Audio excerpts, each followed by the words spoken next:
Hello mga lods, nandito kami ngayon sa Atimunan, Quezon. Atimunan, Quezon.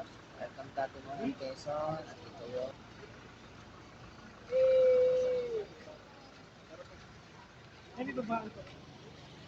Pero yung pinaka-landmark ng Atimunan, Quezon, yung Sirena sa baba.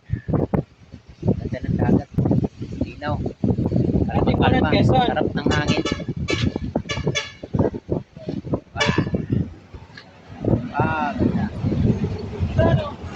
Tatanong natin kung bakit ano yung kwento ng bato na yan na may sirena. Ito.